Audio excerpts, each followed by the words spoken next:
Ladies and gentlemen, introducing the Wrestle Addict Radio Network. Hey, what's up, you guys? What is going on, everybody? What up, fam? Hey, it's me. What up, Oozes? What's up, guys? This is the Monday Night Delight. Are you looking for a network that brings you all things pro wrestling? Then look no further. Wrestle Addict Radio brings you a varied source of wrestling content. What's going on, guys? This is Willie T. My name is Mr. Fretz. This is your resident Smart Slayer. Search for Wrestle Addict Radio on all major podcast platforms and be sure to hit that subscribe button so you never miss an episode. Buzz, guys. My name is Kate Murphy of the Kings of the Ring podcast, and you are listening. And you're listening. And you're listening. And you are listening. And you are listening. Get ready for a war, because you're listening. Come join the war each and every week as we fight to keep wrestling real. What's up, everybody? This is King Ricky Rose, and you are listening to Wrestle Addict Radio. Ladies and gentlemen, this is Coda Jacobs, the Crusader and visionary behind a brighter future in wrestling. If you're an honorable and noble public servant like myself, you are listening to the Game Changer Podcast.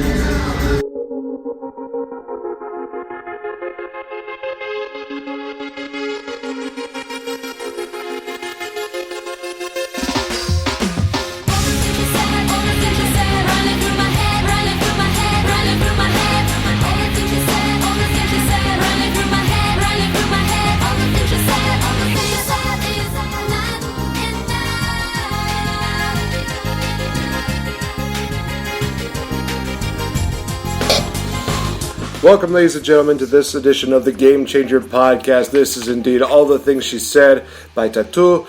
It is a sad day in the world of professional wrestling, and we'll get into it, why, in just a bit. I am indeed NateFNGreat here for Wrestle Addict Radio, and joining me is my Wrestle Addict Radio co-host, the one, the only, your favorite Canadian on wrestling Twitter and Twitter itself and mine, the one and only legend, wait for it, Dairy, Mr. Fretz.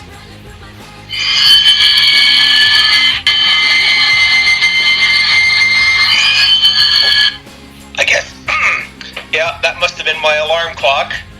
Yes, it is me. It is the Prime Minister of Wrestle Addict Radio, which means I have jurisdiction over a certain young lady's speeding ticket in Edmonton. We'll get to that. Yes, it is me. It is Mr. Fretz.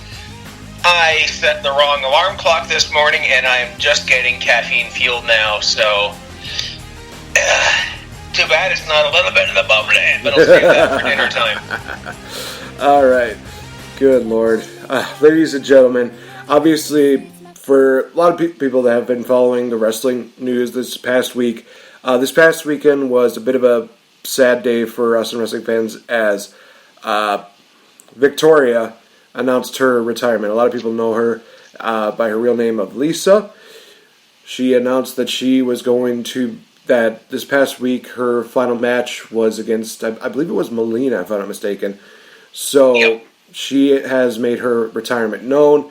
And honestly, guys, we wanted to just take a little bit of time right now to talk about Victoria, just like her evolution in the women's division in all of wrestling, as well as maybe even talk about some of our favorite moments and matches from Victoria. I actually got the chance to watch a couple matches before we got on the air, so I got some interesting words to say about some of these matches, trust me. So when I think of Victoria, I said this on Twitter that she was honestly a pioneer of the true women's revolution.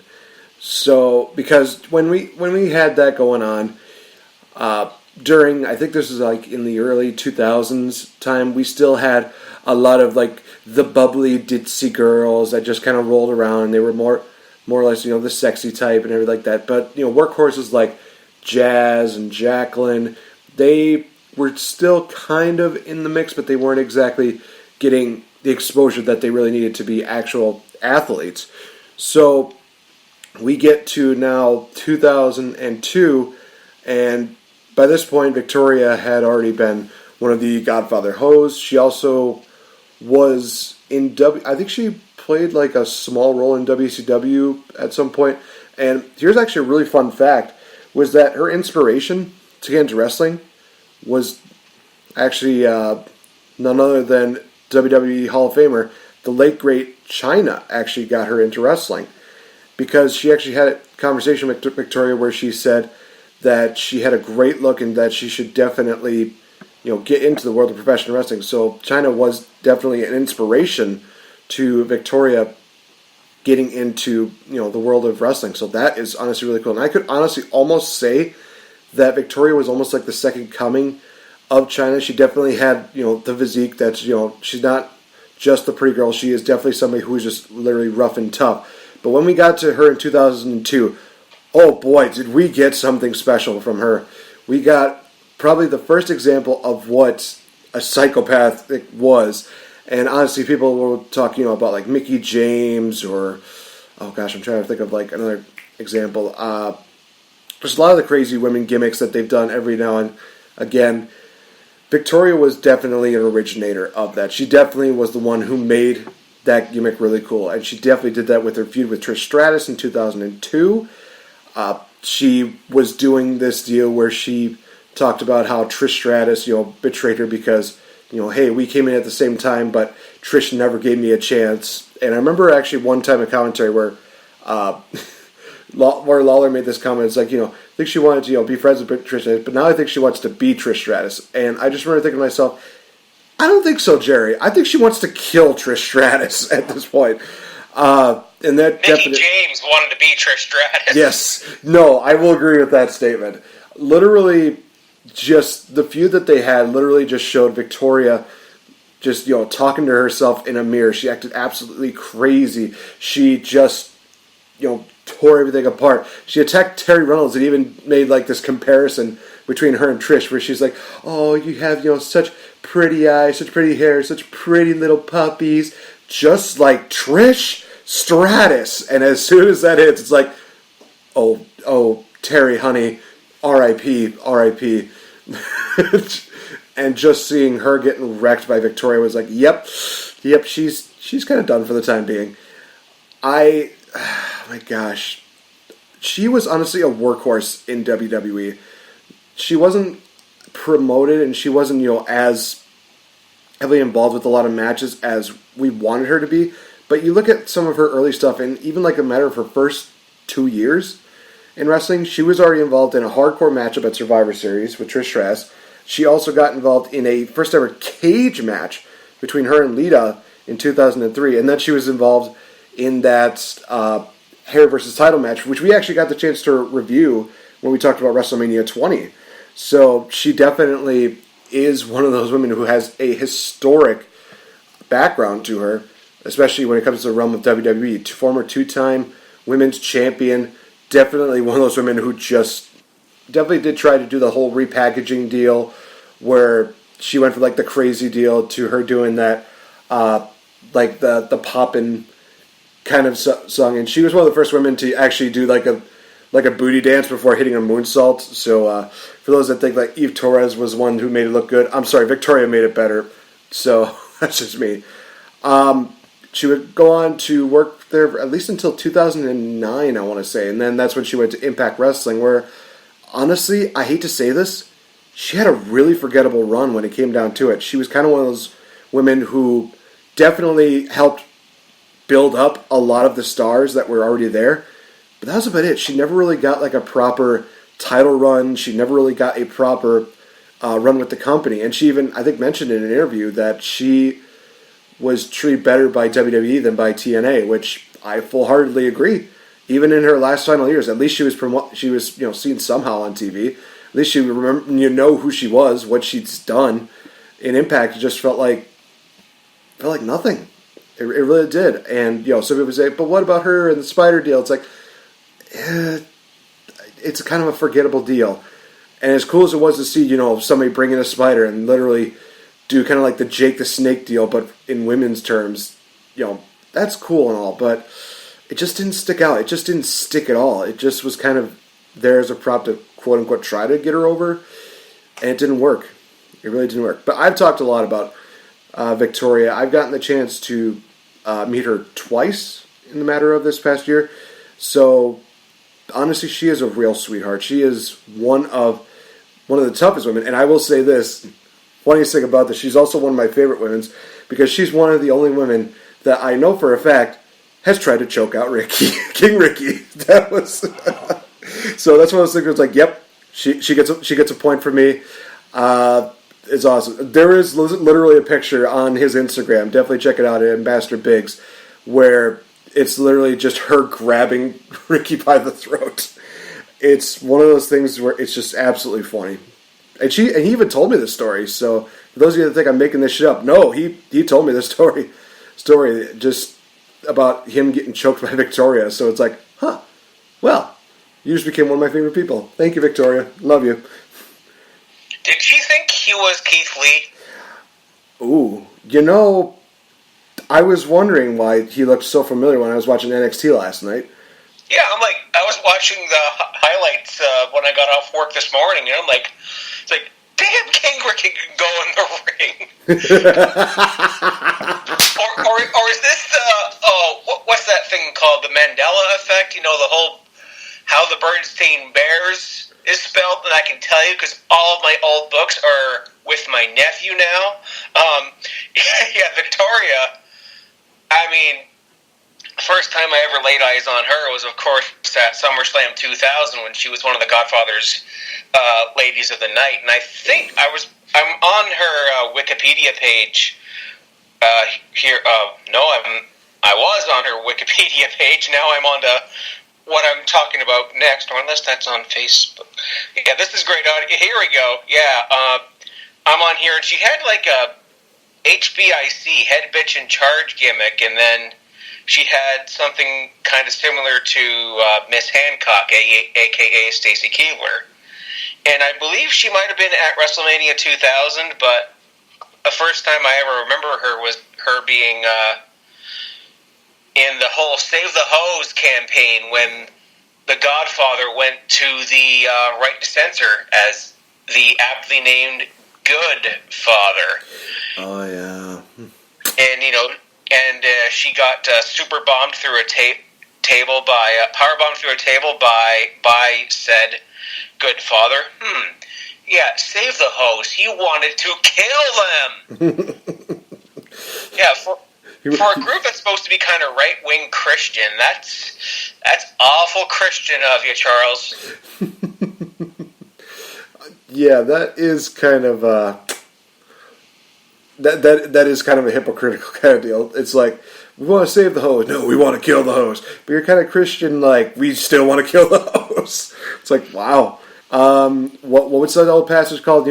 He who is without sin cast the first stone. Cast the first stone. And Good Father, I'm not sure that you're one of those people that should be casting any stones. I'm sorry, but you're not that kind of person. I know we're going into a biblical turn here, but at the same time, it gives us a little bit of something funny to kind of discuss. It's like we're putting biblical stuff in wrestling. That's fine. I kind of like this now. Every now and then it works as I'm a Christian and I used to intern at a church. Okay, well, I'm just starting to get back to going to church now, and honestly, it's one of the best things for me. I'm not going to preach about like how this is good for you. You have to make the decision yourself about that. But getting back to talking about Victoria, honestly, like I said, I think I kind of mentioned all the great stuff that she's done. She was one of the first women to really do like the whole crazy, mentally unstable kind of gimmicks, and also be a great, workhorse. And honestly, the two matches I mentioned, the hardcore match between her and Trish at Survivor Series, and the steel cage match, are probably two of my favorite matches that she's done. I actually do remember my first match watching with her. Oh God, do I have to mention this? First event that I saw was, SummerSlam 2004. Did we have a women's title matchup? No, we did not. We had a... Oh, God. Divas Dodgeball. Which, all it was just, hey, the Divas Search panelists win, which honestly is kind of funny when you think about it. Because it's like, okay, so we have these women who literally have no experience in the ring, none of this kind of, deal or anything like that. They're taking on professional athletes in a dodgeball deal, and they basically got shut out. I say basically because Joy got eliminated like later on during the deal, And then, like, at the end, they did this weird deal where they just decided to be like, oh, hey, we gotta promote the fact that Victoria and Trish Stratus have a women's title matchup coming up. So they had, like, a brawl between Victoria and Trish at the end of it. You know, makes so much no sense. That was my first deal. But then getting to see her compete for the women's title at Unforgiven a month later, she definitely was one of those women that just, you know, stood out. It's just one of those things that I just remember early on watching the Raws and, you know, SmackDowns. I think she was kind of like the lead woman on Raw that I would watch. And on SmackDown it would be, actually, honestly, no surprise, Tori Wilson. But it's Tori Wilson, damn it. Can you blame me? I'm sorry, but honestly, though, like I said, talk about her WWE run. It honestly has its ups and downs. I mean, do we have to talk about Vince's Angels Vince's Devils? That's right. It was her, Tori Wilson, and Candice Michelle. My God, I forgot. I actually did forget that was a thing, and I'm thinking to myself, oh boy, let's no. We're moving on from that. No, but the dodgeball, Nate. I'm like, I think there is a reason why they had dodgeball is because the movie, you know, Dodgeball: A True Underdog Story was in theaters. What? Really? Yeah, it was. I'm on their wiki right now. As soon as I heard dodgeball, I'm like, okay, I got to make a Globo Gym reference or something in here. But yeah, in June of 2004, my God. Yeah, that movie was in theaters. So by SummerSlam, it might have still been in because, you know, some movies will last like 2 or 3 months, or if you're Avengers Endgame, you'll be in theaters until the apocalypse. Yeah, I think the only reason why did the Divas win that one, or did No, it was like I said before. The Diva Search winners won. That was why I was making that long rant about, you know, professionals losing to women who just have no professional training, like, you know, the women in WWE do, which is still one of the things like, there's a part of me that wants to think that this is rigged, but at the same time, maybe this is not rigged. I don't know. It's weird. No, I think Pritchard reviewed this with Conrad, and they were like, you know, after they shilled Blue Chew, it was all about, you know, speaking of Blue Chew, Divas Dodgeball kind of thing. So, chat me up, Bruce. And I think, you know, Bruce was just like, no, we just let him go. Like, this was just like freaking gym class. Wow. But man, like, yeah, I guess they must have been inspired by White Goodman and Peter LaFleur, the characters in that movie. And I just thought, I forget the name of the guy in the wheelchair. He just passed away, but it's like, you know, you can dodge a wrench, you can dodge a ball. Patches O'Houlihan. Patches O'Houlihan, that's right. I can't think of the actor's name at the moment. Yeah, I'm scrolling through the wiki. I'm going to watch this tonight. I love this. I love that movie. Look at Dodgeball. Dodgeball is amazing. I know we're getting again off topic, but at the same time, we're talking about Divas Dodgeball around the time that Dodgeball, A True Underdog Story, true in its name, just came out. And oh God, I think if I remember correctly, I think Candice Michelle, either she was in this one or she was in a later one. No, there was only one dodgeball. I think Candice was in this. She was one of the dancers, but I forgot if she was in this Diva Search or if she was in a latter one. But maybe. But there was one thing I also remembered. What's the name of that? There's a name of that. I think the movie is called The Girl Next Door. It came out around this time, and it had a very young Alicia Cuthbert. You know, those of you who watch The Ranch. Why it hasn't been good in 2 or 3 seasons. It had a very young Alicia Cuthbert, and I think she grew up near me, like around the same area that Bobby Roode did, like from that Kawartha Lakes region of Ontario. And Luther Reigns was in that movie. He played a body. He played like the bodyguard at a strip club, and then you can see. I forget where or what the situation was, but I watched the the extras, and there's this prank they were pulling on somebody, and Luther, or his independent name, and I quote Michael Cole, Horseshoe, HORSHU. What kind of name is that? There's going to be a lot of off-topic, especially when I get to something I'm going to be talking about momentarily. So we definitely definitely will get into that. I will say this. First of all, the actor's name was Rip Torn. Yes. The late great Rip Torn, who is literally one of the greatest actors that has ever graced our screens. Secondly, I think we'll close the whole Victoria deal with this. I've spoken my piece on social media about how she has been a true pioneer, and that she is definitely one of those women that is a key factor in the true women's revolution. Which I can still make that claim, because honestly, Victoria, like I said, was one of those key components during that deal that made women's wrestling watchable. I think because during that time, the Raw Women's division, they had so many people like Jazz and Molly Holly, Gail Kim, all of these other women here, and honestly, Victoria was one that kind of stood out because of her personality, maybe because of her theme music, her wrestling style. But she has definitely been one of those women who has been a staple in the women's revolution since day one that she entered into the WWE as a competitor. Not as a Godfather Ho, not as, a different gimmick, but as a competitor. So just want to take this time to say thank you, Victoria. Thank you, Lisa, for everything that you've done. And honestly, you are going to be sorely missed in the wrestling ring. And I'm hoping, by the grace of God, I am hoping that they do you justice when WWE puts you in the Hall of Fame. There deserves to be in every Hall of Fame, let's face it. Next year. I think she's going to go in maybe next year or the year after. Yeah, I was a big fan of Victoria. I loved her run with Steven Richards. It was so much fun, and Tattoo. I mean, that music video. Let's just say you should probably watch it with blinds down, folks. It was 2003, okay?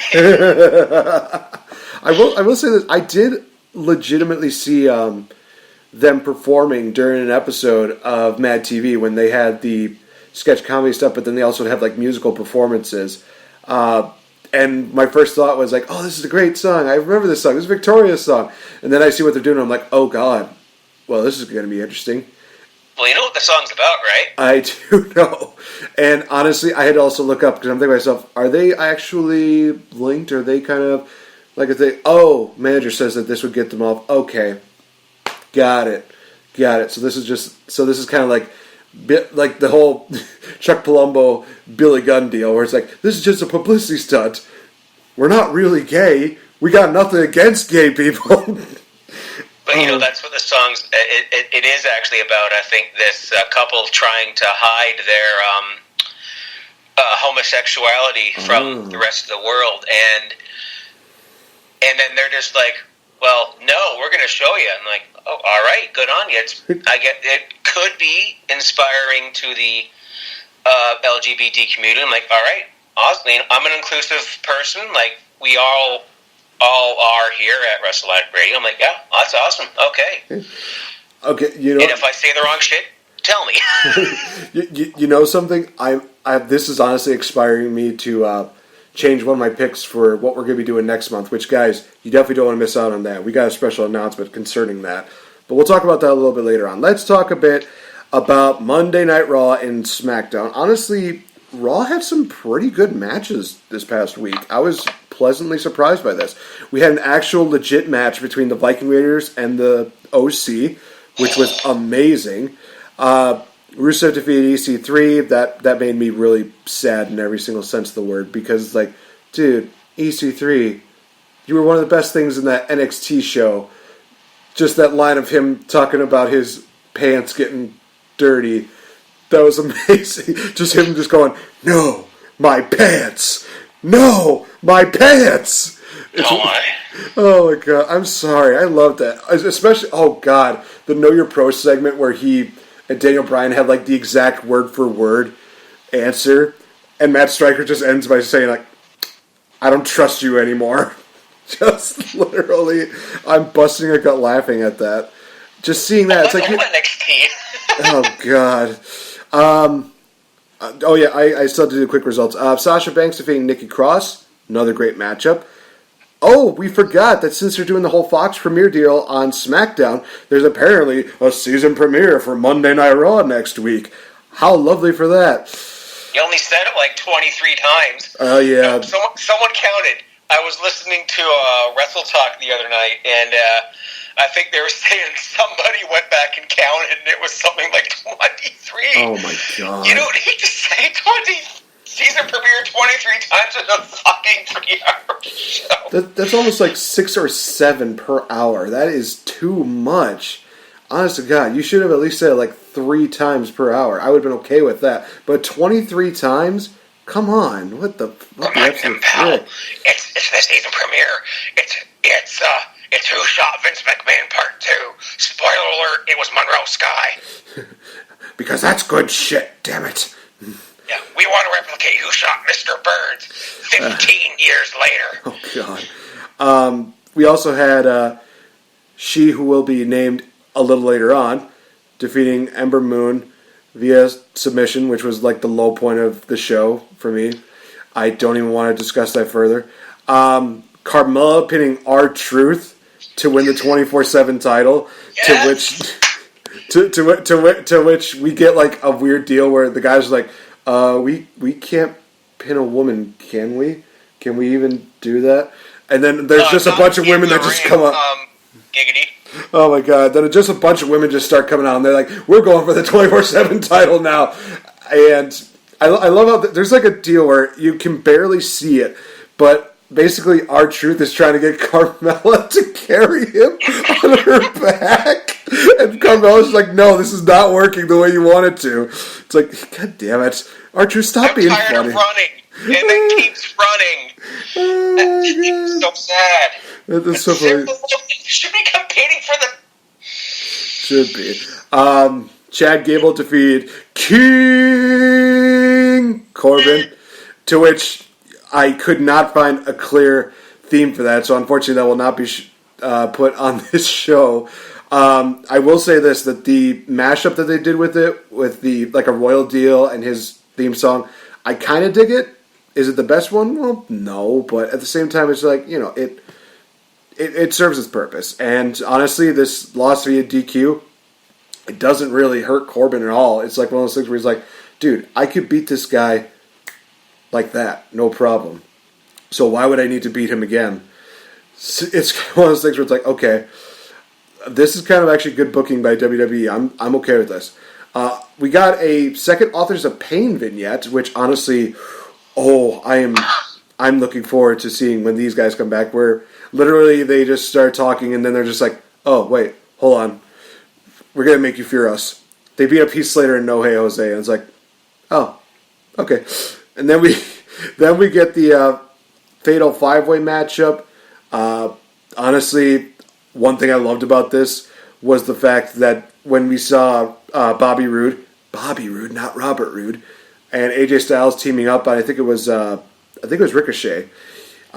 You heard fans in the background going, TNA, TNA, TNA, and Roode pinned Styles. To which I'm thinking, oh my god, are we getting a TNA matchup here?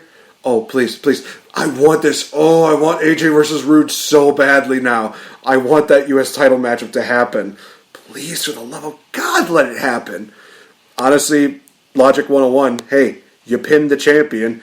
You literally are given a title shot. I mean, come on. I mean, that should have been what happened with with Roode and Rollins, because he pinned Rollins at the Clash of Champions deal. But of course, a royal person pointed out, "Oh, this was a tag team match. It's not a singles match." I'm just like, I don't care. It still pinned him. Still pinned him, damn it. He still should be the number one contender. Because, in my opinion, that's good shit, damn it. We ended with Braun Strowman and Seth Rollins ending in a no contest because The Fiend decided, hey, I'm going to disrupt this matchup and I'm going to take down the monster among men with the mandible claw, which was amazing.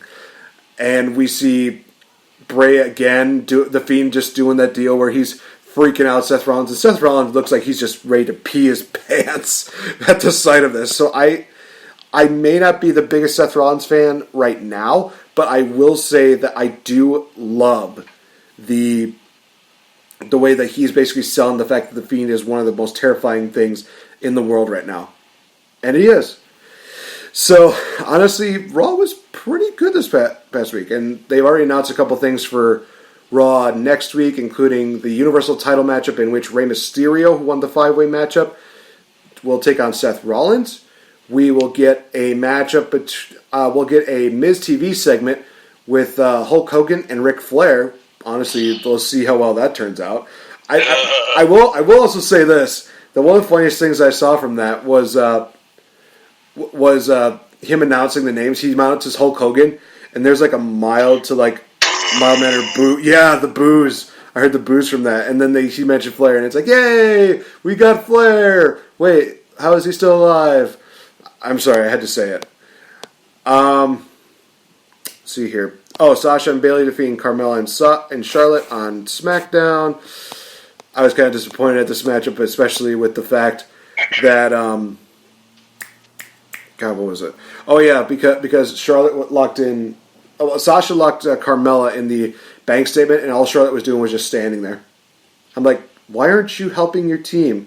I mean, I can understand if Bayley was holding you or something like that. That's one thing. But if you're just kind of standing there, just waiting, it's like, no sense, no common sense when it comes to what are you doing? You're a 9-time women's champion. You know what you're doing. Why? Oh, that pissed me off. Eric Rowan defeated Daniel Bryan, which was a bit of a shock. But I mean, Harper's out there, so you got to understand that. But they also made a matchup between between Harper and Roman and Daniel at Hell in the Cell, which I hope to God we see a Daniel Bryan turn where he turns on Roman and it revealed, hey, I'm the mastermind behind this whole thing. That's the only way I could accept this. I want that so badly right now. It's me, Austin. Oh, son of a bitch.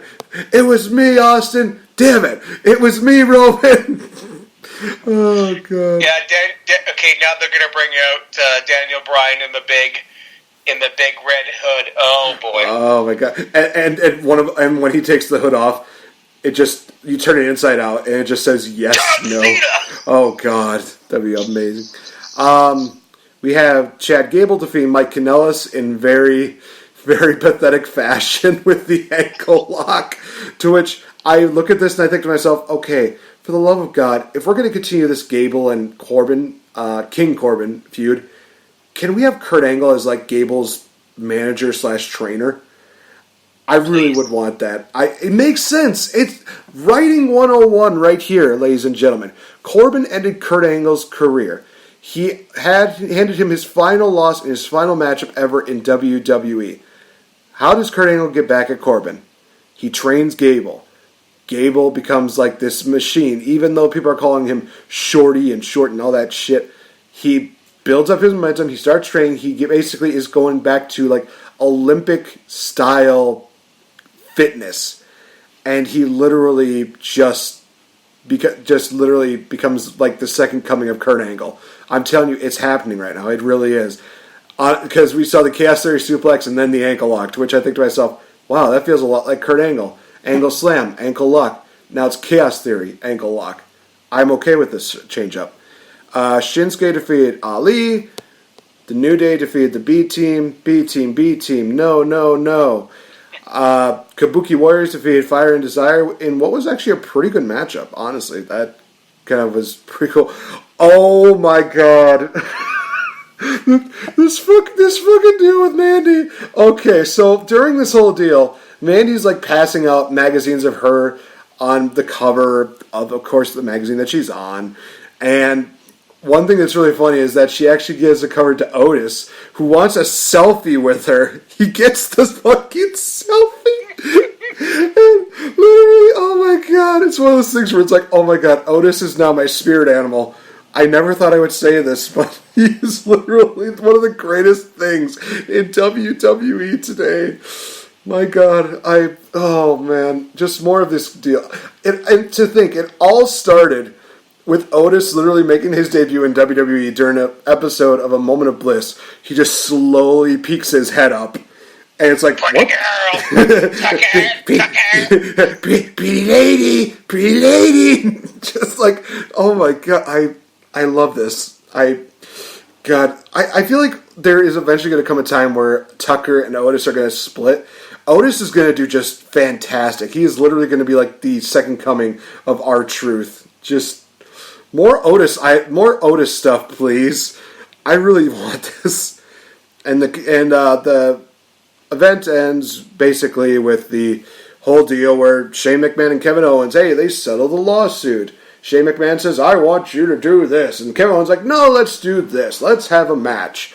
Let's have a ladder match where if I win, I get my job back and you're fired. If I lose, I will stay fired.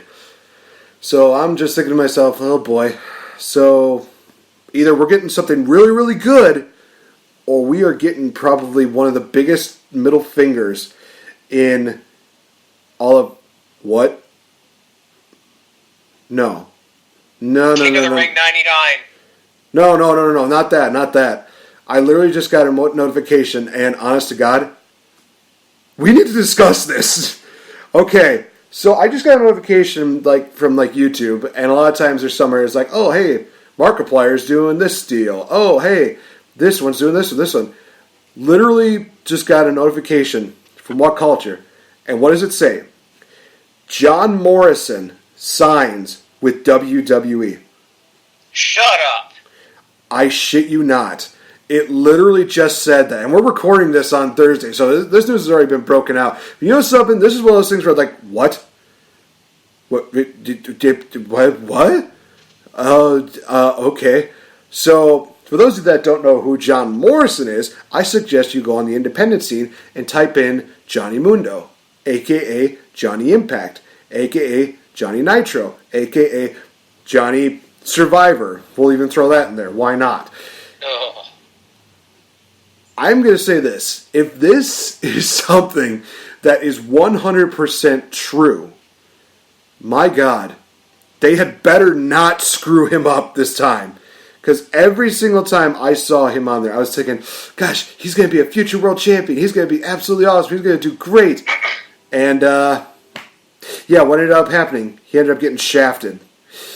So he got wellness policyed a couple of times, and, well, he was married to Melina, so back then, you know, she was kind of a, let's just say a word that the Brits use.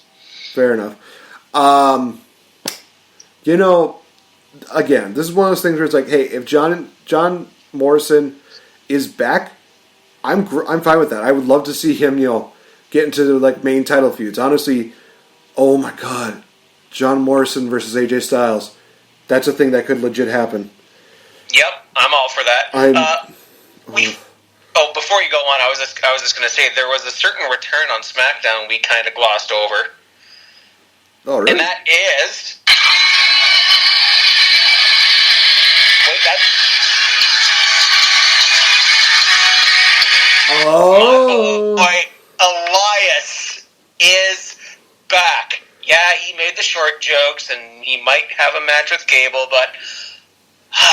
we're going to walk with Elias, and I hope he's drafted back home to Raw, where he belongs. Oh, that's right. That's right. This upcoming week, they're going to have the draft starting on SmackDown, and then they will have the draft continue all the way till Raw.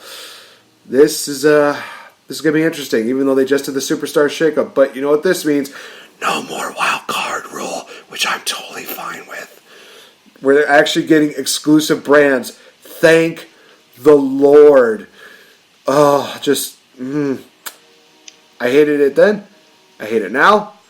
And I'm thankful that they're getting rid of it. Finally, one of Vince McMahon's ideas is just dead. I'm a genius. I'm a genius. This was all a plan. I knew you guys were gonna hate this. We're gonna do a draft and it's gonna be awesome. It's like, okay, whatever you say, Vince, whatever you say. Just honestly, with everything that they're doing, I hope that they kind of keep the brands the way that they have been, especially when they include a lot of the stuff that they've done with the shakeup. I think that they drafted Braun to SmackDown, Roman to SmackDown. Give them something different. Don't just have them be, don't just have them be literally people that just we've seen already on SmackDown. Keep AJ, keep Seth on Raw, keep a lot of these deals. Well, we can actually go into that a little bit later on when we talk about the whole premiere with Raw and SmackDown. But we also have to do this before we go to quick commercial break. Gotta talk about NXT. Honestly, it was a really good setup. And next week, for those of you that are curious, we're getting NXT 2 hours on USA Network. Not a whole split deal where it's like, hey, this here on USA, hey, this here on WWE Network. They're being smart. They're realizing, okay, this is not working out. Let's do 2 hours on USA Network. There you go. That's better. And from what we've seen so far, we have a very good action-packed show here. We have Matt Riddle, who won the street fight against Mr. Killian Dane, challenging for the NXT Championship against Adam Cole, baby. We have the Street Profits getting a rematch for their NXT Tag Team titles against the Undisputed Era's Bobby Fish and Kyle O'Reilly. We also have the women's title matchup between Shayna Baszler and Candice LeRae. Oh, Lord help us. If we get Mrs. Wrestling as champion, I will literally cry happy tears of blood. I will literally be that intensely happy to see that. And finally, send Shayna Baszler away because she doesn't deserve the title anymore. Give it to somebody else, to somebody who deserves it. Give it to the Queen of Lion Salts. I don't care. Jericho, I love you, but Candice LeRae does a really great lion salt. I'm sorry to say this. But honestly, NXT next week is going to be looking just absolutely fantastic. For this week, we had a great matchup between Keith Lee and I think it was Dijak, thank you. That matchup was very physical, and it was really great. And it's also great to see that King Ricky can also run the ropes. Oh, that's not King Ricky? I'm sorry. Wait, what?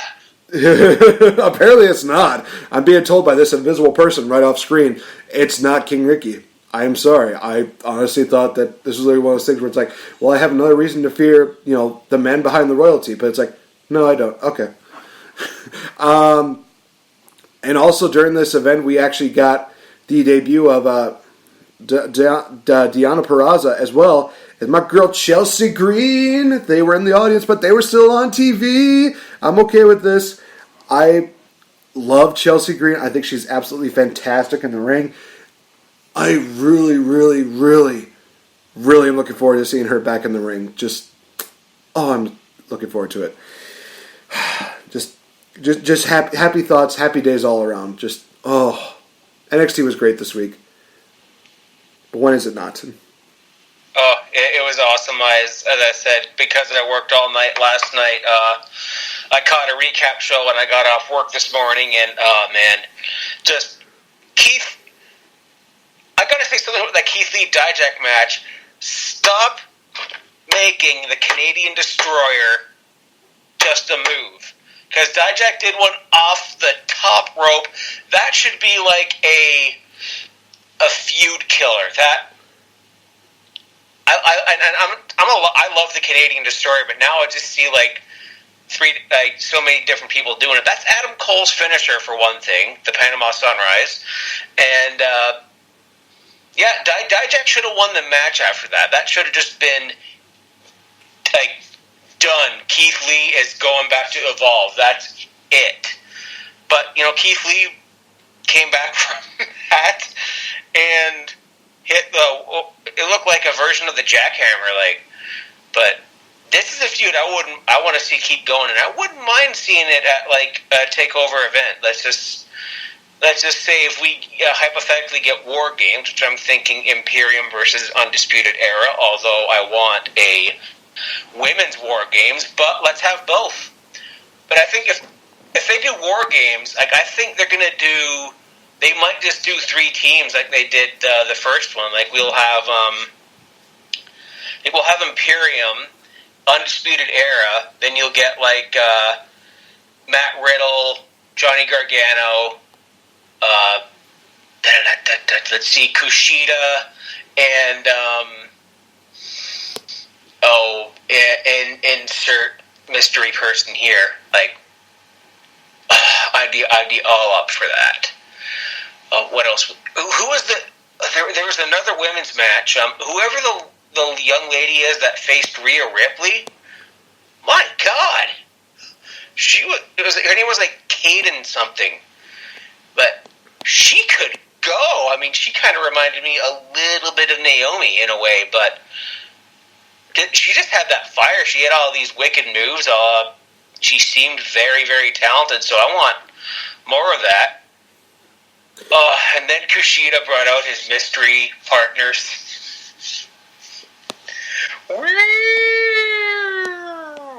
Fashion police, here we come. Oh, the fashion police. Maybe they're the same cops that pulled over Lacey Evans. Oh my God! We're going to be talking about that, folks. We are definitely going to be talking about that. A couple other things that took place during this event that we should probably mention off the bat. Cameron Grimes defeating Raul Mendoza. We had Diana Perrazzo and Chelsea Green at ringside, which, oh man, I want to see. Let's see this so badly. Oni Lorcan and Danny Burch were back as a team, and they defeated Everrise. Caden Carter was the one that Rhea Ripley faced off against. Oh my goodness! Like I want to see more of Caden Carter. She was awesome. Also, we did get to see the return of Dakota Kai. Team Kick. Yep, Team Kick was back. She was victorious in her match against Tainara Conti, I believe her name is. Conti, Conti. I think they dropped the last name, and she's just whatever the Tanya. Yeah. I'm Phil. I'm sorry. I'm not familiar with a lot of the indie females. If you're listening, her. You know something? Before we go to commercial break, I definitely do want to mention this little gem that I found while I was kind of browsing around on Facebook.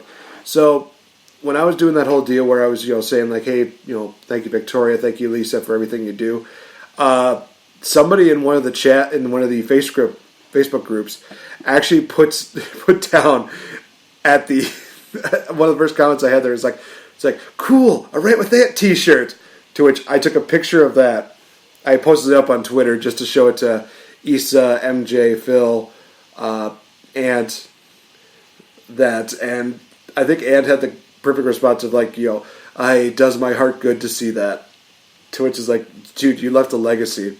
There's honestly no other way of putting it. And it feels like we keep talking about this, but we honestly never go tired of it. We love to thank, the guys over at Rant with Ed. You guys gave us the opportunity to be a part of one of the biggest, deals of all time, that being Wrestle Addict Radio. And my only concern is I'm hoping we're doing them proud. Honestly, I think we are. But if we aren't, I apologize. We're definitely going to be bringing our A game. Oh, trust me, by the end of the year, we are definitely going to be bringing our A game. And I'll tell you why before the show is over. So guys, we're going to take a little quick commercial break. When we come back, we're going to talk about a little funny thing that took place this past weekend.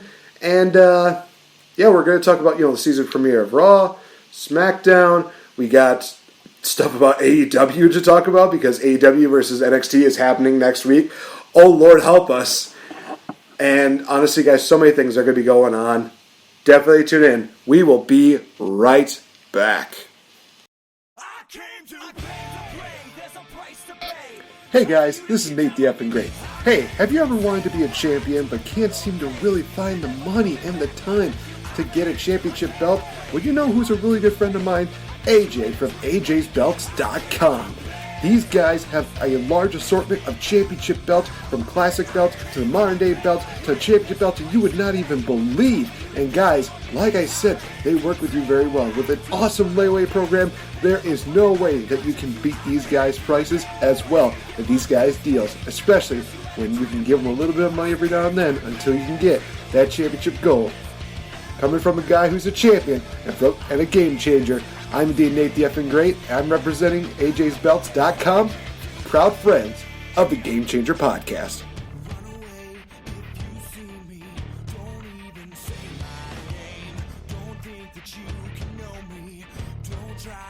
Hey everyone, it's the Princess of Pro Wrestling, SoCal Val. You are listening to the Game Changer Podcast. Sending lots of love from California. Mwah.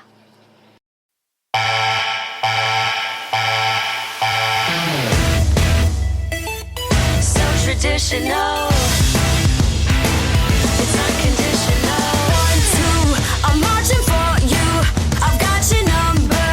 Yeah, I don't think you're ready. Don't speak. Now mind your manners and be respectful. You better keep it steady. Don't be jealous 'cause they like what they see. You say I hope you people appreciate the things that we do for you. Welcome back to the Game Changer Podcast. I'm NateFNGreat, being joined here by a very begrudging Mr. Fretz for hearing that theme music. That is, of course, the lady we're going to be discussing right now because of the fact that she went viral this past week, Lacey Evans. So I want to state this right off the bat. Much like how Woody Harrelson's character, Tallahassee, doesn't hate hippies. He just wants to beat the shit out of them. It's like, I don't hate Lacey Evans as much as I just really wish she would not be on my television screen anymore. She is literally like the Baron Corbin of the women's division. Sorry, King Corbin of the women's division. Great theme music. Could really do without the rest. That's really all it is. I honestly have been listening to this song so many times where it's like, crap, it's growing on me.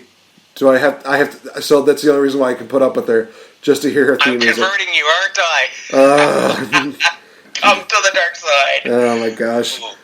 Oh wait, no, you weren't the one that was begrudging. So, Dusty Dave, I apologize. I know she's not your favorite. Oh, I love you, Dave. Shout out to Dusty Dave. And hey, if you get a chance, be sure to check out his new podcast. It's actually pretty awesome. First episode features me.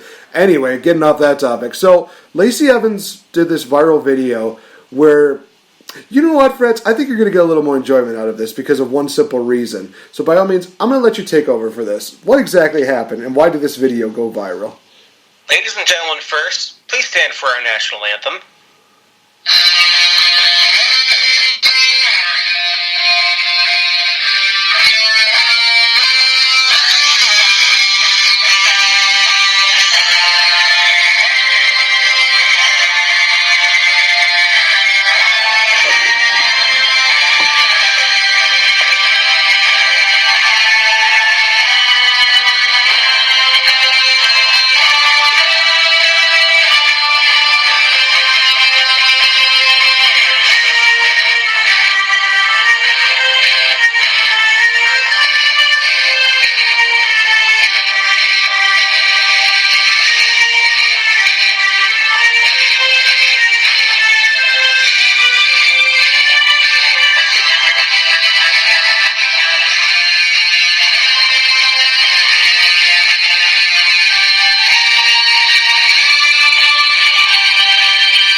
Honest to God, right now, I think I need to tag Pete and Brady from Movie Men Podcast just to hear that. I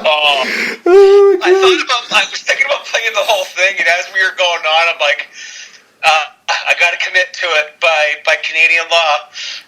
I miss Petey Williams so much. Anyways, Lacey, oh boy. Now, before I get into this, yes, I know, Kate, I know we're not going to really shatter kayfabe. We're going to go along with the joke. Everyone, like TMZ, if you're up north, or the North, featuring, what's his name, Ethan Page. Lacey Evans was on her way to or from a house show in Edmonton, Alberta, Canada. Hometown of, well, I'm not going to say his name, but this is where a certain former Canadian wrestler is from. Gets a speeding ticket, and then does this whole viral video where she's all like, "Do you know who I am?" And the officer's like, "Nope, not a clue. I'm WWE superstar Lacey Evans." Yep, here's your ticket. And rips it out of her hand, and it's like, "Well, welcome to Edmonton." I know the officer was along with the joke, because this was to, help promote the show. Oh, and Lacey, you went and called Canada terrible, saying that we're all nasties. Well, I'm going to go to the doctor and get my feelings checked for free. And you're calling Canada's terrible. You hear from my lawyer, and then everyone. I loved how everyone reacted. I went along with it. I mean, I was trying to get blocked by her just for shits. Just not harassing her, just saying, hey, well, something Canada. And then I'm like, Americans are nasties, except Nathan and WrestleAct Radio.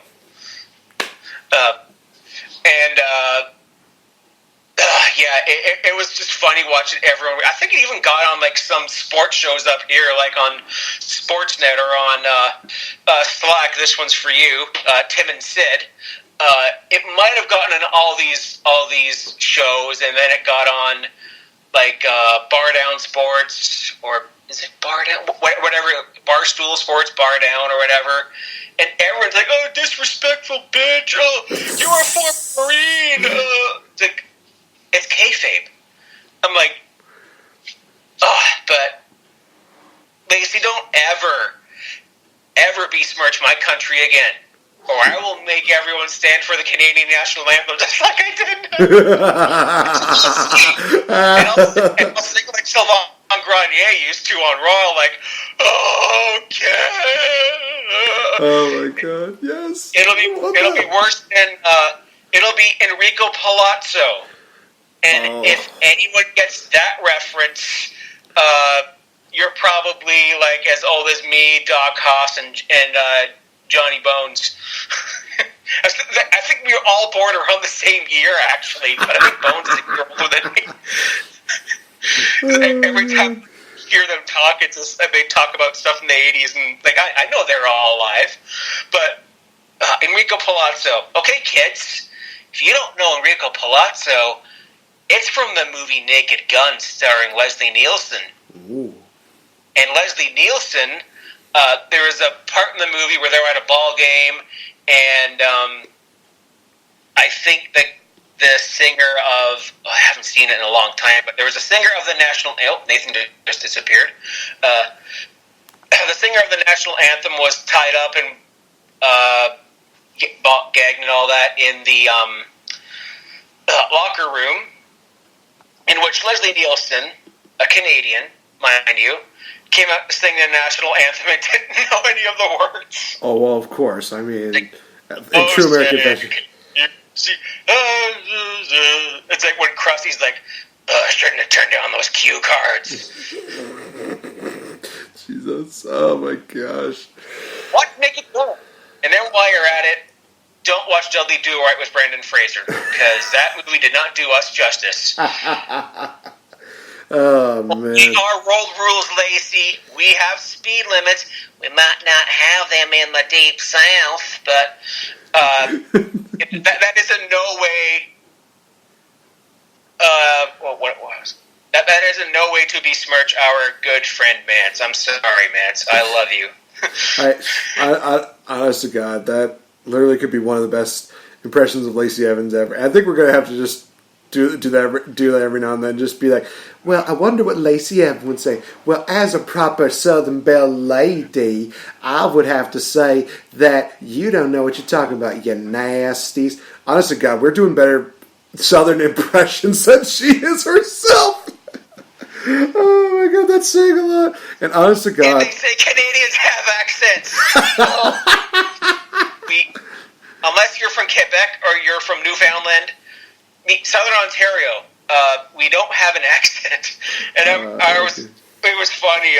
There's a Canadians group chat on Twitter with like me, Slack, Nikki, Danny, and I think a guy named TJ who's like a friend of Danny's. Shout out to all them. Although, but about fuck Slack. And there's just and we are arguing. Me and Nikki and Slack are just arguing like we don't have accents. Like Nikki's from New York, and I mean, well, I've never heard her speak, but I bet there's a whole lot of New York accent in there. Although I don't hear it from Kings of the Rings. I don't hear it from them, but you definitely get the Jersey vibe out of the Fourth Wall guys. But it's funny. Well, hey, if you ever get a chance, be sure to check out my interview with Nikki Skywalker, where I'm pretty sure at least once or twice she threatened to kill me, which rightly, deservingly so. I'll explain that much. But I will also say this. One of the reasons why you kind of saw me kind of fade out there was because I wanted to pull up a retweet or like a little statement that she had after this whole deal was going on. And basically it was headlined with the line, it's like, listen up, you nasties. And it was a picture where it says, as prior law enforcement myself and United States Marine, I do not condone, agree with, or promote disrespecting or making LEO's jobs harder than they already are. The video was created by both parties to promote the local live event taking place in the Edmonton area. As a sports entertainer, it is my job to not only entertain, but also set the proper example. I'm sorry, but her character is using that term loosely. I know this is her really speaking, but proper example, okay. So with that being said, I'm glad y'all were entertained, but if you ever tried to honestly disrespect or put my brothers and sisters in blue harm, ... I hope you get what you asked for. I think there's like slap your face. There's like two cops emojis followed by a heart. Sergeant Estrella.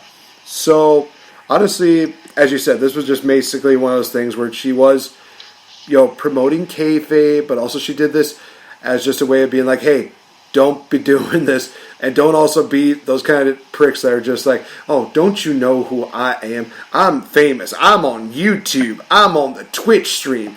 I'm on this. I don't know why I'm going into a southern accent, but I'm literally think like I still have the video stuck in my head for some reason.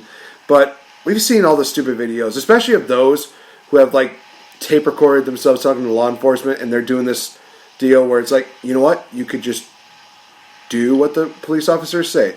Just comply with them, be good, and it's fine. No, they decide to be like, oh, well, stature, blah, blah, blah, the AC says that I can't do that unless, blah, blah, blah, blah. It's like, you seriously, why do you have that kind of time? And B, you're an idiot. Again, they're here to protect us, and you're just making their jobs a lot tougher. Lacey Evans, she's doing it as entertainment. I'm sure that these cops got a real laugh out of it after the video went viral. But you can tell that the guy was having a good time. But it's just one of those things where it's like, no, don't be that stupid idiot that decides, hey, I'm doing this so that I can be famous. Because it's a wrong intention. Was Lacey doing that to be famous? No, she was already famous. She was doing this to set an example. Well, her the person, not the character, of course. Because the character, I'm literally one of those people that's like, where's the paddle? You're going to spank her on the butt? No, I'm going to spank her in the face. How about that? That's how I feel about the character. And do I need a case in point? I literally show this on a video on Twitter where I just said, yeah, she's the reason why us gentlemen don't get fair chances. Because that one guy who looked like he was going to kiss her hand, she just pulls away like, no. It's like, wow, you're the real nasty here. You're toxic to our environment, Lacey Evans. That's my rant. I'm sorry. that went in a totally different direction, I know, but it's just one of those things where it's like, it's a silly little video at this point. I'm not gonna make a huge deal of it, but I do still have burning hatred for Lacey Evans. The only good thing, her theme song. That's about it. Don't you love her awesome moonsault? What about her sharpshooter? You mentioned that again, and I will hurt you. Sharpshooter. It's when she did it. It was pronounced sharpshooter. Oh, because she sharted her pants while attempting to do it? No, because it looked like shit. Okay, that actually makes more sense. I will literally be sure to remember that next time she tries to apply that. Notice I says tries, because it's not that hard. You just put the leg over, cross the legs, go over, make sure the legs are locked right, boom. That's it. And you lean back and you don't fall or go on your knees. That is worse than... no offense to The Rock, but his sharpshooter's also not that good. But, oh boy. Hey, Kurt Angle tapped out of it one time, so we can't say it was that bad. That's right, yeah. And before I forget, Nate, I did have a funny wrestling news item I wanted to bring up. All right, please, by all means. Okay, so former Major League Baseball star Jose Canseco, yes, Jose Canseco is set to make his pro wrestling debut in Oklahoma on November 3rd. Oklahomania 4 in Oklahoma City. World Class Revolution Inc. officially announces OklaCon, and you got I guess it's maybe along the lines of Water City Wrestling Con, which I want to go to. It's Jose Canseco. There is a home run derby. Ooh, man, I'll go to Oklahoma for that. And you got boom, boom, boom. I think it's on. It says something. Oh, it's going to be on Fight TV. I'm going to sign up for Fight TV because AEW, but also that. All right, and I just got to. How old is Jose Canseco? Old enough, I think. He's 55 years old. He's 55! Oh my god. Wrestling debut!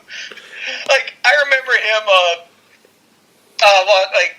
if you watched The Simpsons as long as I had, there was that episode where, they have, the nuclear power plant softball team. Homer Simpson signs up for it, and then, he gets his magic bat, and then, Mr. Burns makes a bet with Capital City or Shelbyville or something, a rival nuclear plant, which is funny in its own right, because two nuclear plants shouldn't be so close to each other, says the guy who lives a half hour from a nuclear plant. Yeah, and it had, Mike Scioscia, Roger Clemens, Ken Griffey Jr., Ozzie Smith, Daryl Strawberry, Daryl Strawberry, and Jose Canseco himself. Oh, and Don Mattingly, and Mr. Burns fired him because he refused to shave his sideburns. Or it's like, Mattingly, I told you to shave those sideburns, but he came out with a big bald patch on the top here and a fluff of hair here and a piece of his mullet in the back because of the 90s, but Canseco. I mean, I want to hear if the Fourth Wall guys find out about this. I did just post it in our group chat, and apparently that news that broke before we started recording. So I didn't even check the group chat until now today. That's funny. I mean, I'm a long-suffering Toronto Blue Jays fan, and other than our back-to-back World Series in 92, 93, it hasn't been that good here, especially this season. But I've been watching. Well, I didn't watch baseball for a long time, but when I was a kid, these were names I remember, and I think it's hilarious. But I want to see where this goes, and if it's on Fight TV, as it says it is, I'm gonna watch it. Oh man, Fight TV. I gotta give them props. They did allow me to watch Impact Homecoming for free this year, so I can't really say anything bad about them. The only bad thing I've said about them is the fact that they didn't have SoCal Val as the announcer during the All Out event, which I'm still a little bitter about. Sorry, guys, but no better than SoCal Val. I don't care who you got.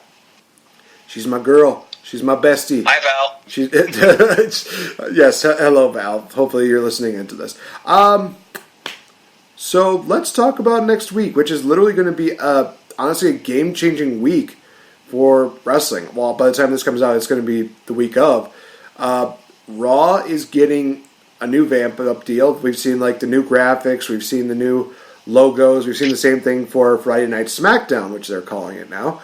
NXT has all their title matches going on, except for I think the North American title has not been announced to be defended, although it would make for an interesting show if they did do that. Have Velveteen Dream versus Roderick Strong again. But is that going to happen? Probably not. It'll probably happen later on down the road.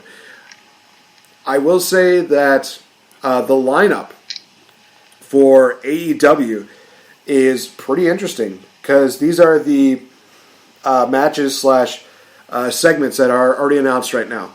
So we've got Jon Moxley making an appearance. He's making an appearance live, not over TV, not over Skype, anything like that. We have Cody taking on Sammy Guevara. I'm expecting that matchup to be absolutely fantastic because it's Cody versus Sammy Guevara. Why not? MJF will be competing against Brandon Cutler, so that should be a really good matchup. Rio taking on Nyla Rose to see who will be the first ever women's world champion. I'm looking forward to that matchup. Oh, thank you. Yes. We have Pac taking on Hangman Page. That's going to be another great matchup. Oh my God, thank you, Lord. Then we have Chris Jericho and his two mystery partners versus Kenny Omega and the Young Bucks. So let's actually go into a couple of these matches as well as just giving our predictions on them. So let's go. We'll first start off with Monday Night Raw. We got Rey Mysterio versus Seth Rollins for the Universal Championship. So I'll ask you, Mr. Fretz, does Seth Rollins walk away with the Universal Championship, or could we possibly see Rey Mysterio versus The Fiend at Hell in a Cell? No, Seth is going to retain, and I have one of two scenarios that are going to happen here.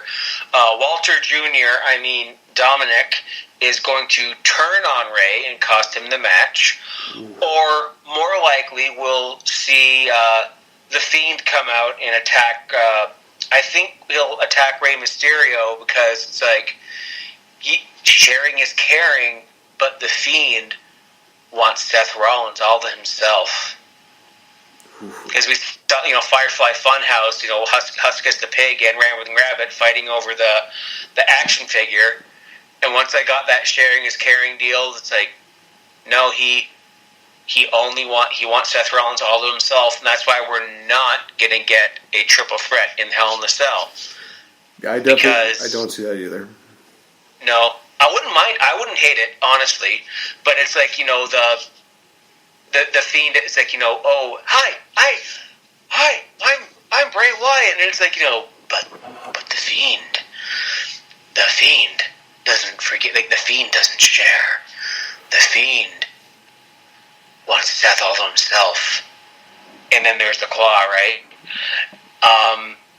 It's one of those two scenarios, and like I've been hearing, dirt sheet stuff about getting a plan set for WrestleMania now for Rey, or getting it started, which we could see Dominic versus Rey Mysterio in like a retirement match or something.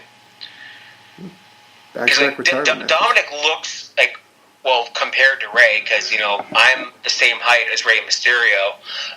Dominic is a giant, and I'm like, I'm like, okay, somehow. I don't know how old Walter is, but somehow I think Walter is your dad. I mean, if they did, I'm your pappy, or let's see, he's what? Austrian. They speak German. I'm your Vater. Too bad it's not Hungarian. I'm your Faja. Oh, that close. So that close to getting Mike Myers as Dominic's dad. Oh God, that'd be the stupidest thing in wrestling. But at the same time, I would still laugh. Be like, wow, didn't see that coming. And Dominic just starts doing like the accent. Oh God, no. I'm not gonna. Mike Myers was Canadian. Jesus. So to piggyback off what you were saying with Seth Rollins, I do agree. I think Seth Rollins is going to pick up the victory. I think it is going to be a clean effort, though. I see literally this being a situation where it's like, hey, enjoy this last final moment of Seth Rollins being the champion, because come Hell in the Cell, landscape is going to change. Early prediction now, I do think The Fiend is walking out of the cell with the Universal Championship. I agree. And if they do champion versus champion at Survivor Series, we might get Beastie versus The Fiend. Oh my God. As soon as you mentioned that whole deal, I'm just like, oh my gosh, this was a feud we wanted for so long. Now it's one that we get that's better. But if we have that match, that is, I'm saying right away, that is going to be a no contest. Unless Brock, oh my gosh. There's so many possibilities. How am I going to tiptoe around this and not piss off Issa? Oh boy. I think I want to see that mandible claw locked on Brock Lesnar until like 2020. Oh my gosh. And Brock still doesn't give up. Oh my gosh. 2020 hits like midnight. Finally passes out at the stroke of midnight. Oh my God. Bro, I gotta go back to Manitoba. I think he lives in Manitoba. Like I'm I gotta go back up north, man. But let's just go. But we also do have a couple matches. We'll talk about the NXT matches first. We'll first start with the Undisputed Era taking on the Street Profits for the NXT tag team titles. It's still too early, I think, to kill off this whole momentum that Undisputed Era is going off right now. So I'm just going to do like a double deal here. Adam Cole, Kyle O'Reilly, and Bobby Fish, they're not losing their titles tonight. I do expect Adam Cole and Matt Riddle to be a great matchup. I expect the same thing from the tag team title matchup, but I don't see a title change happening between one of those two. For the women's title match, I'm going to get into that in just a bit. But Mr. Fretz, who have you got for those two matches? Undisputed Era, both matches. I think there is going to be like they will all mingle and screw each other somehow. Like we're going to have like interference spots in both, and maybe after that Regal will be like, okay, that's enough. Something more. No, then that doesn't get. What's their name? No. Imperium. I think Imperium is going to do something in both matches, and then that's how we get to War Games. Ooh. I think that would be the perfect way to set up for it. 3-team War Games. Maybe 3-team War Games. But it'll be also like, hey, Undisputed Era, Matt Riddle, whatever team, we have a common enemy here. Let's take them out. That kind of deal. But yeah. Undisputed Era, the Draped in Gold prophecy will continue, I think, until at least WrestleMania. I could definitely see that, and I would be 100% okay with that. Up next, we got the women's title matchup, in which we have the challenger Candice LeRae, Mrs. Wrestling, taking on Shayna Baszler, the only two-time champion. So the question here is, do we see a new champion crowned here, or do we see the reign of the horsewomen, or horsewoman, just singular, continue here? Honestly, I see Candice LeRae taking the belt off of Shayna Baszler. They need to have some kind of impactful moment involved in here. If Imperium does not show up, then it's got to be the title situation. So I honestly think that Candice LeRae, she's worked hard. She's been doing really great. I think she's the next babyface that needs to dethrone Shayna Baszler, send Shayna Baszler up to the main roster, and honestly, you could still continue the training with the other two. And evolve to eventually have the horsewomen matchup. Honestly, I would say by Royal Rumble. I would not say WrestleMania because I think that they're still going to try and do Becky Lynch versus Ronda Rousey as the matchup, which honestly I'd be very okay with seeing. So I'm thinking Royal Rumble is when we get the 4 horsewomen versus 4 horsewomen matchup, because Survivor Series, I think it's too soon for that, and you can't just put it on a B show. Sorry, like TLC or Elimination Chamber or something like that. So I'm predicting that we see the 4 horsewomen matchup come Rumble. Yeah, I think Candice is going to get the win here. But her reign, I think, is going to be extremely short-lived because we will have a heel Io Shirai in the shadows. Yeah, that's right. I actually did forget about that. Honestly, continuing the feud between her and Io would be perfect. It's one of those things where it's like, hey, it's organic, it's there, just let's have it. And honestly, eventually we're going to probably get Candice LeRae versus Rhea Ripley, so yeah, give us a little bit of that. And honestly, I think that Shayna Baszler's farewell match should be against Rhea Ripley, because they really promoted that to be like Rhea Ripley's next big feud. So I think that needs to happen at TakeOver. That should be one of the women's matchups for that should be one of the women's matches for NXT TakeOver War Games. Not next month, but the month following. Because that would be a headline matchup. It doesn't need a championship. Some people would say, oh, but it would make the title more prestigious. No, what makes it more prestigious is the people who are fighting for it. And yeah, I guess you could say the same thing about Rhea Ripley and Shayna Baszler. You don't always need to have every Big Ten match be a title match. I mean, we got AJ Styles versus Brock Lesnar, and AJ Styles versus Daniel Bryan. Both of them were not for championships. They were just to prove, hey, I'm the better one. Unfortunately, here it was during the reign of terror of Brock Lesnar, so sorry, but we're in our own little reign of terror right now, and that's the whole, hey, Brock wins, lols.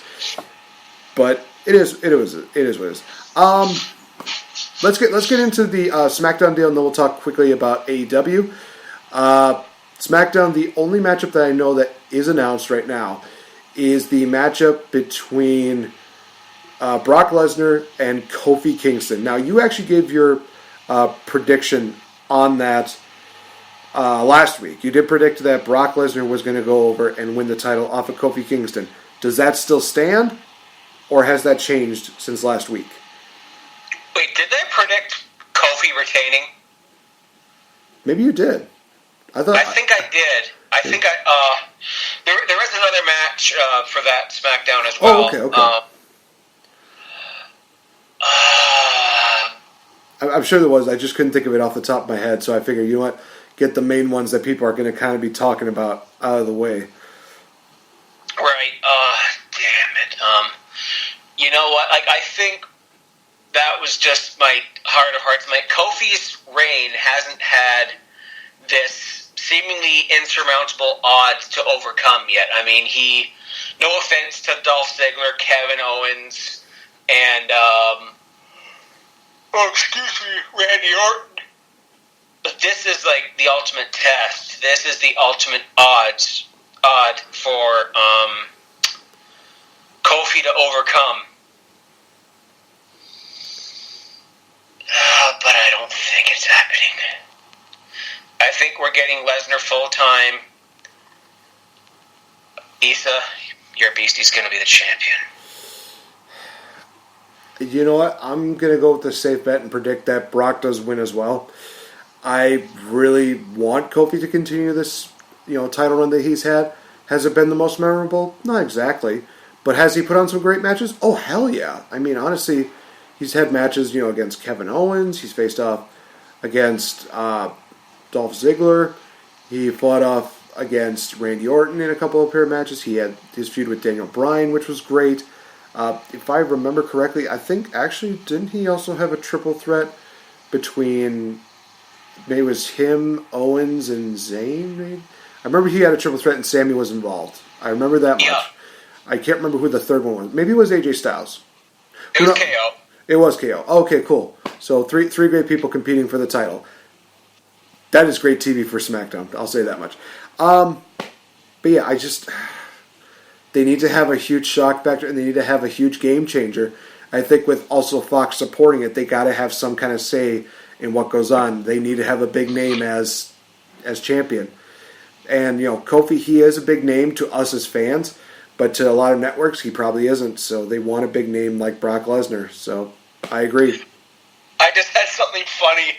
Our Wrestle Addict Radio Patreon chat, they're all talking, like Wade and all them, we're talking about John Morrison.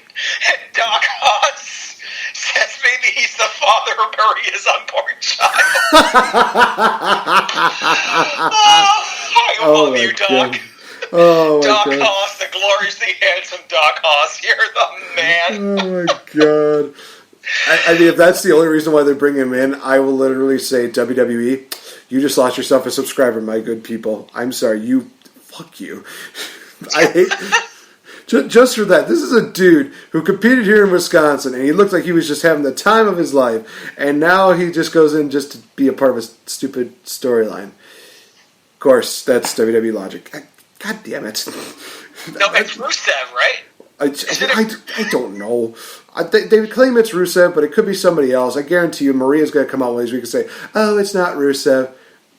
Now, if it turns into something like, oh, hey, it turns out to be like Nia Jax or something like that, be one of those things like, A, how is that possible? B, I got nothing to criticize about this. Nia Jax literally could kill Mike Kanellis. Sorry, Mike. Oh, good Lord. Somehow that storyline would interest me more than who the father is of Maria's baby. I'm sorry, but this is stupid. If Mae Young was still alive, she'd be giving birth to the right hand. It would be like... Oh, God. That's so Maria gives birth to the hand. No, the hand is the father. Oh, man. Maury Povich is getting involved in this, isn't he? Oh, my God. Oh, man. Well, thankfully it's not Vince Russo, so let's move on. Bro. Fuck. Bro, I got an idea here. Oh, my gosh. What if the paternity test is on a pull? I want to pull a Brian Zane right now where he does the whole "Dah!" Just yes. That's how I feel right now. Yeah. Shout out to me. I was going to say the other match on SmackDown is the KO Shane ladder match, which I thought it was at Hell in the Cell, but it's at SmackDown. Okay then. Well then, I guess they're going to spare us from that. Okay, I'm okay with this. Okay, so let's go into AEW. All right, so we got Cody versus Sammy Guevara. Oh, God, love you, Sammy. But at the same time, Cody's got a title match. He needs that momentum. Going with the Cody. With the Coadster. MJF versus Brandon Cutler. Are we both in agreement? Yeah, MJF. MJF, come on. He's better than Brandon Cutler, and he's better than us. You know what? Shut up. You made fun of me. He made fun of me. So I'm still not over that. I was gonna ask you about your orthopedic shoes, but he already did. Yeah.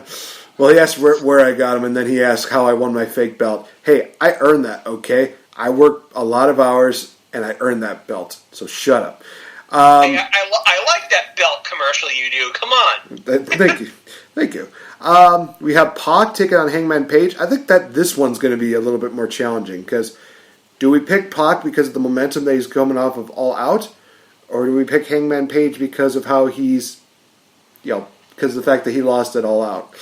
It's kind of one of those things where it's like, do we see Hangman Page build the momentum again? Or do we see Pac? You know what? I'm going with Pac on this one. I think that they're going to be building up Pac for something bigger and better. What it is, I honestly don't know. So I think Pac's going to pick up the victory for this one. Yeah, I think so too. All right. Next up, we have Jericho and his two mystery partners versus Kenny Omega and the Young Bucks.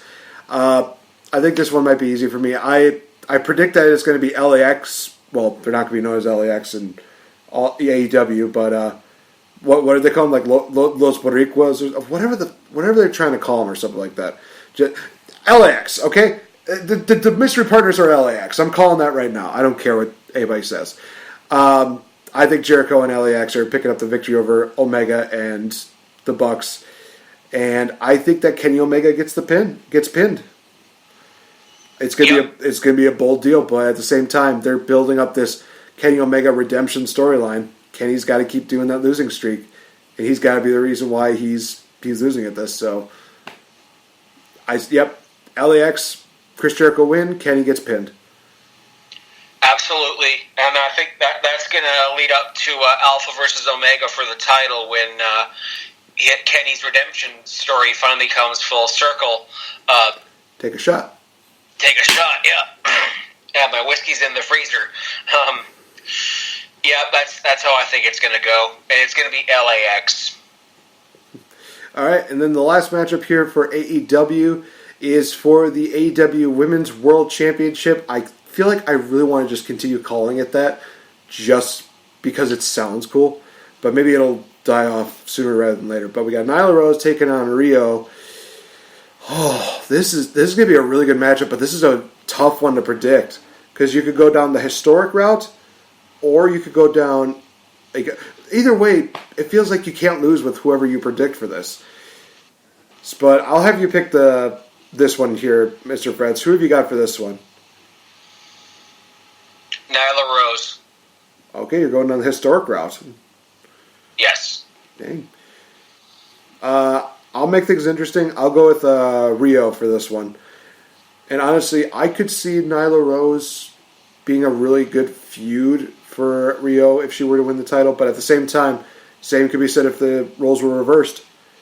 So either way, I think we got our feud on our hands. Otherwise, we could be seeing Britt Baker getting involved sooner rather than later because she was unfairly eliminated in that matchup. But she's got to go through it. Was it Bea Priestley who eliminated her, or was it somebody else? I think it was.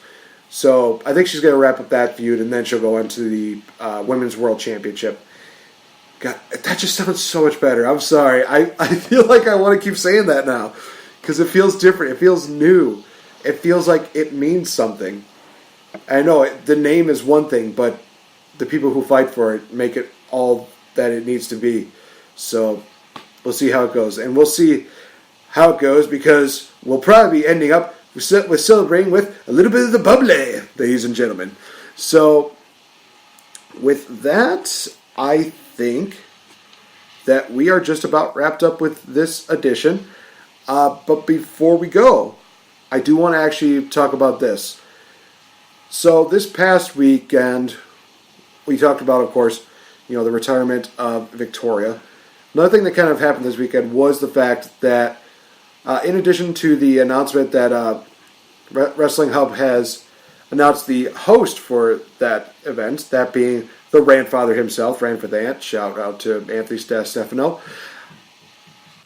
Got to say this, you guys, that they've already kind of put up the polls as well as the nomination deals for who gets nominated for which categories. Now, I'm going to make kind of a bit of I'm going to do a little bit of something bold. And it might be considered a bit of a shoot, if you know what I'm saying. But I know that you and I have definitely been kind of vouched for Duo of the Year. I mean, we look left and right, and it's like, oh, hey, Nate and Fretz for Duo of the Year. Nate and Fretz for Duo of the Year. It's like, that's cool. I'm cool with that. I would dare say that I could be a good candidate for Solo of the Year for this year because before I worked with Wrestle Addict Radio, I did do this podcast by myself the majority of the time. The only thing that's different now is that Fretz has joined on, and we got a lot more, viewpoints, and we got a lot more entertainment involved. Hashtag troll Fretz troll. Thank you very much. But I will say this: that one thing I definitely do believe that is going to be a bit of a, I don't know if I would say controversial statement, but a very harsh statement, is that when they do Podcast of the Year, in my honest opinion, who do I think is Podcast of the Year? I do believe it's the Game Changer. I mean, I hate to be that person, but you look at the resume that I pointed out so many times on different times throughout the show. The people I've gotten the chance to interview, including Noel Foley, Drew McIntyre, Larry Zbyszko, SoCal Val, amongst others. You look at the fact that I've not only made sure that this show focuses on wrestling, but also on pop culture, which a lot of people seem to enjoy the variety. When it comes down to it, I do feel like I have been giving a lot to the wrestling community. I've gone to WrestleManias, I've gone to All Out, I've gone to wrestling events here locally, and I've definitely gone to events, hopefully, with in and out of the state. So, in all honesty, I hate to be the one that's kind of, being boastful and being, tooting my own horn, but I think secretly, I think the Game Changer podcast deserves it this year. Now, I'm not going to be pissed off with whoever wins it. I'm just stating a fact. I'm just stating my opinion. And I'm just stating the fact that, it shouldn't always go to royalty, but it should definitely go to something that changes the game. And there's nothing that changes the game more than a game changer. Major pun intended. That is just my opinion. People can take it as a grain of salt. You can get personal about it. You know how to find me on Twitter. Mr. Fretz has nothing to do with this. This is just coming from me. So for those of you that hate my opinion, let me know.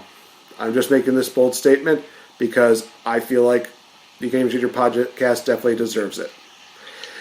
With that being said, Mr. Fretz, do you have anything to add? Anything more that we should discuss? Yeah, well, before we plug our Wrestle Addict Radio friends, I did want to just mention that I'm honestly blown away that I'm even mentioned among the Wrestle Hub Podcast Awards. That's what this is. I'm blown away that I've been mentioned, and I just started doing this. I'm not the one to say, "Hey, nominate me for this." I was doing a solo one, and I still do a solo one myself here on my personal account and then our Patreon. I should plug those shows as well, but I was just saying to everyone in our chat, no, I don't deserve this. And then they oh no, yeah you do. Well, okay, so if you want to nominate us for Duo of the Year and Podcast of the Year, yeah, please do it. Win Slammy would just it would make my day. It would be amazing. I got 2 Slammies. I've been enjoying this so much, and I'm blown away that people like to hear the sound of my voice. I think that, even if we get 1 or maybe even 2 awards, I think we just need to start off the podcast after we find out about the wins with just the phrase, "I told you, folks. We told you. We hate nuggets. We are winners, baby. Woo!" Oh, that's going to be funny. And I love that Ant is hosting it. Anticipating the arrival of his second child, I think, almost any day now. So big props to him and the missus, and they're. I think they're having a second girl. I'm not sure. I think that is true. But it's yes, big ups to them. And listen to the rant. They had a podcast this week where it was them and I think there's Kyle and I forget the name of the third guy, but they just broke. I mean, they were gone. And the segment Florida versus everyone, amazing, because you get all these news stories only this shit happens in Florida, and I'm like, I sent someone from Canada, so I'm like, hey, I think we have to come out of country to take down Florida. If you listen to listen to it, folks, trust me, it's really really good. But yeah, I'm touched. I'm honored that I woke up one day and I'm like, I looked at on my Twitter, I'm like, why do I have some odd notifications on Twitter? I'm like, oh, what? Okay. And then I panicked. I'm just like, wait, I have to nominate a duo. And I'm like, well, I didn't want to nominate myself, so I did it was Cultaholic Classic Raw Review. Oh, okay, I'll nominate these guys. Which is funny. Tom Campbell and Justin Henry, they're funny. They're on they're on Cultaholic. They do Classic Raw reviews, and just this week they did a watch along with Matthew from Botchamania at WrestleMania 10, and a good time. Okay. But I'd be honored if you guys voted for the Game Changer. You voted for me and Nate. I would be honored whatever we do. And I want to plug our Wrestle Addict Radio Patreon because not only have I got a show on there now, the 20 Bell Salute, where each month I look back on not only wrestling, but movies, TV shows, video games, and whatnot. And October 1999, coming up next month already, my God, No Mercy, which means we have the Terry Invitational Tournament kit. Ha, ha, ha. But that is the historic ladder match between Edge and Christian and the Hardy Boys. Oh, that's right. You know that. And, but we also have a ladder match. Yay! British Bulldog versus the Rock Dog Poop match. But I have one monumental video game release from October 1999. You want to know what it is? 1999. Was it No Mercy? Close. Damn it. WrestleMania 2000. Oh. For the N64. Like I'm thinking of digging into my closet to see if it still even works. I put so many hours in.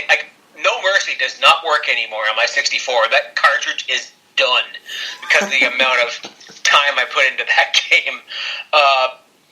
And there's also like a Simpsons Treehouse of Horror in there. I forget which one. I think it's the one with Stretch Dude and Clobber Girl and Cena. If you're a longtime Simpsons fan like I am, you'll get a kick out of it. I haven't looked back into other stuff yet. Willie Tarashuk is doing the Wrestle Wars, where he's going from the Monday Night Wars, WWE, ECW, WCW. I think Jeff Macchio has a tattoo show, and his version of This Is Me. Like, our Patreon, guys, it's lit, and it's only $5. $5? That's like the price of a footlong. Well, there used to be a price of a footlong at Subway, but not so much anymore. I remember that. And Fretzlemania, I just uploaded Backlash 2001 this week. A show that I was going to do. We were going to do Backlash shows in April. That's right. But then I got really sick, and then I got switched over. That's when I got switched over to the night shift. Yeah. So, FRETZLE Mania. Listen to that, folks. And that's my plugs out of the way. All right. Wrestle Addict Radio. At Addict_Wrestle is the place to be. And guys, I do believe that not only do we have a Patreon deal going on, but I do believe that we are still in the process of working on an actual website that should be released probably before the year ends. I'd have to double check that with the Wrestle Addict family, but I know there's been a lot of talks about it, and it seemed like it was very close to being done. If it is up, then we'll definitely be plugging that heavily next week, not 23 times like Raw did with their season premiere. Also, guys, be sure to check out all the great people here that work with us at Wrestle Addict Radio, listening to us, the Game Changer podcast, also Kings of the Rings podcast, Not Your Mama's Soap Opera podcast, the Gifted podcast, as well as the Fourth Wall WrestleCast. Definitely check those guys out. They are absolutely fun, they're entertaining, absolutely tremendous. I will say that you guys definitely should listen to them, as well as, give us a plug, give us a like. We are on so many different podcasting forums. Definitely check us out, especially on iHeartRadio, Spotify, iTunes. So many great places to be, guys. It's just a great day to be a wrestling fan, and it's going to be ending on such a high note for the end of the year. I guarantee it. We are getting so close to the point where we're probably going to have to start talking about, match of the year or end of the year candidates and stuff like that. We're getting close to that time of year already. But I have an idea that I'll tell you about off air. Okay. But one thing we definitely do want to announce for this episode is the fact that in October, we're going to be bringing you guys a little bit of a Great Fretz Connection production, in which we're bringing back our own version of the retro pay-per-view podcast, where we talk about a lot of the pay-per-views of the past, review them, talk about them, some of the great memories, some of the not so great memories, and just have fun with them. You guys, we've talked about a lot of things, including WrestleManias. We've talked about a lot of just stuff from Survivor Series, a lot of great events, and we kind of wanted to do something really cool for you guys. So starting next week, we're going to be doing a once every week deal, in which we will be discussing a different pay-per-view that was nominated by one of us, But one thing I definitely wanted to do is I want to actually take out one of my pay-per-views, and I want to do something kind of crazy. I want to actually review an episode of SmackDown. More specifically, the SmackDown in which we had one of the greatest moments of all time, that being the union deal between Billy and Chuck. I honestly think it's one of those things, one of those shows that could be interesting to review because we had that great moment. But we got to look at everything else that goes on with that show. The matches that happen, the segments that happen. It ends on such a very entertaining and very, very strong note, in all honesty, and it features a lot of stars that we've seen in their younger years. This, I think, features a young John Cena who was still wearing like the wrestling trunks and the wrestling boots and stuff like that before he switched it out for the sneakers and the jorts and the hip hop player kind of deal. Yep. The whole. Well, he still does that. He still does the whole 5-knuckle shuffle deal. Which, hey, did you know that was a sex move? Yes, it is. We knew that. What? Yes, it is. It's a euphemism for whacking? You don't say. Mind blown, man. Oh, man. So that's going to be one of those things that we're going to be reviewing as well. Honestly, maybe I'll even just have like a deal where we just review. Fretz will pick like 2 pay-per-view events, and I'll pick out 2 shows that we'll have to review. And honestly, I just think that would be really cool to just review that union episode between Billy and Chuck.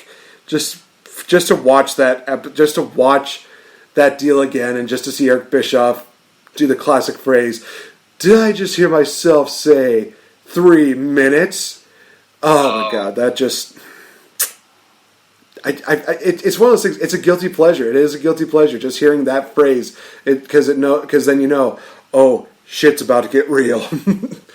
Oh man. So guys, for Mr. Fretz, I've been NateFNGreat. You've been listening to the Game Changer podcast, a part of Wrestle Addict Radio, and we're here proudly to keep wrestling real. Stay tuned, you guys. We'll talk to you in the next episode. And honestly, you guys, thank you so much for all the love, for all the support. We cannot do it without you. Without you guys, we're just 2 guys rambling on about random stuff. I mean, it's what we normally do, but at the same time, it's really cool to do it for your guys' entertainment. So thank you guys so much. Talk to you next week. Peace. Bye. Peace. Adios. Bye. And behave, you nasties.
Traditional.